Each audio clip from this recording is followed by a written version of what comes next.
जो हम सबको अमोघ अस्त्र दिया, वो दिव्य बाण दिया, जिसके कहा जाओ अगर इसका उपयोग सही करोगे तो तुम्हारी रक्षा होती रहेगी, तुम्हारा विकास होता रहेगा। और अगर भैया इसका दुरुपयोग करोगे, इसको चलाने में गलती करोगे तो परिणाम भयंकर भुगतना पड़ेगा। बाबा साहब ने वो कौन सा दिव्य अस्त्र हम सबको दिया।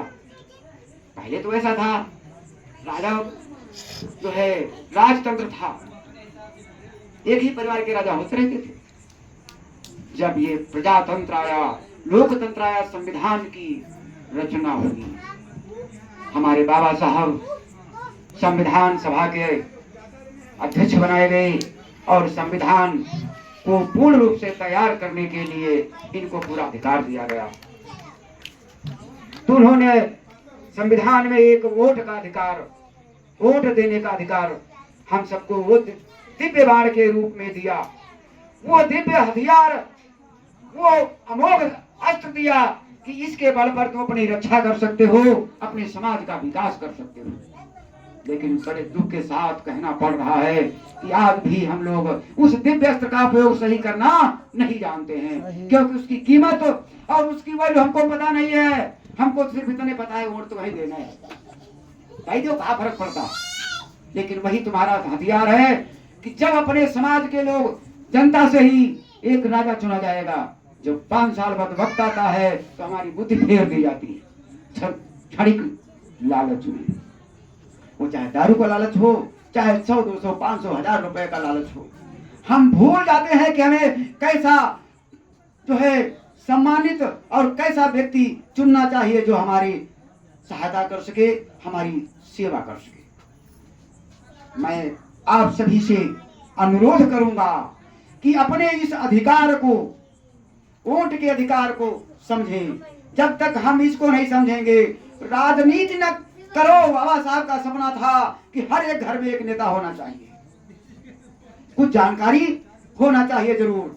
अधिकार, वोट का अधिकार, अपने शुद्ध आचरणशील व्यक्ति को जो सबका हितैषी हो उसको चुनेंगे तो तुम्हारी सेवा करेगा।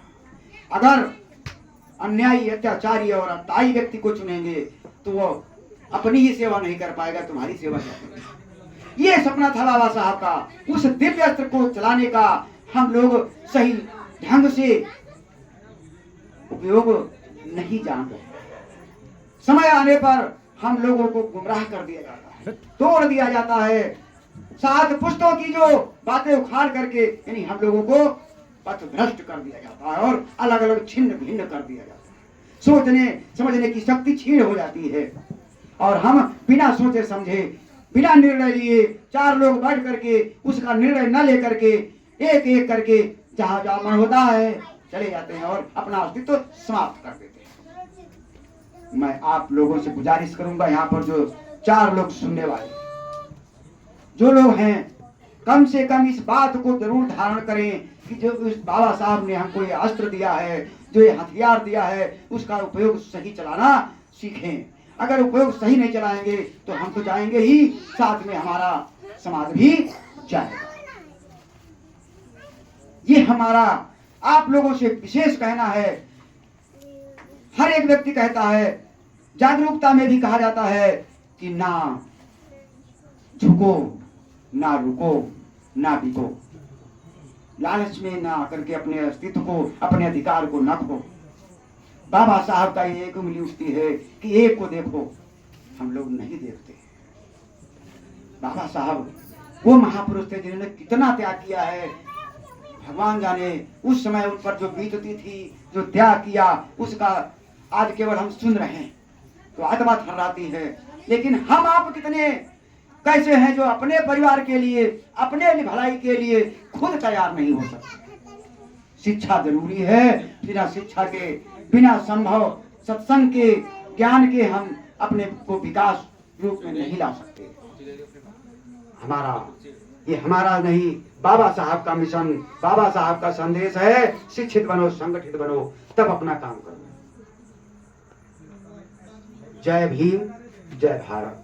साथ में हमारी भी एक आवाज है कि आज प्रकृति का यानी संपूर्ण जीवन को विनाश करने के लिए जो प्रकृति है, पेड़ पौधे हैं, इनका भी विनाश शुरू है। हम लोग कम से कम अपने जीवन को सुरक्षित रखने के लिए, जीवन को निरोगी बनाने के लिए 2 पेड़ अवश्य लगाएं, क्योंकि बिना पेड़ों के हमको ऑक्सीजन नहीं मिलेगी, जो हम सांस नहीं ले सकते, भोजन नहीं मिलेगा, कुछ भी नहीं मिलने वाला, रोगी बना रहेगा ये पूरा सृष्टि। इसलिए अपील है कि आप लोग कम से कम 2 पेड़ अवश्य लगाएं जिंदगी के, 2 पेड़ जिंदगी के। जय हिंद, जय हिंद, जय भीम, जय भारत। धन्यवाद। बाबा भीमराव अम्बेडकर, बाबा साहब डॉक्टर भीमराव अम्बेडकर की जय। बाबा साहब भीमराव अम्बेडकर की जय। बाबा साहेब अमर रहे, बाबा साहेब अमर रहे, बाबा साहब अमर रहे, बाबा साहब अमर रहे।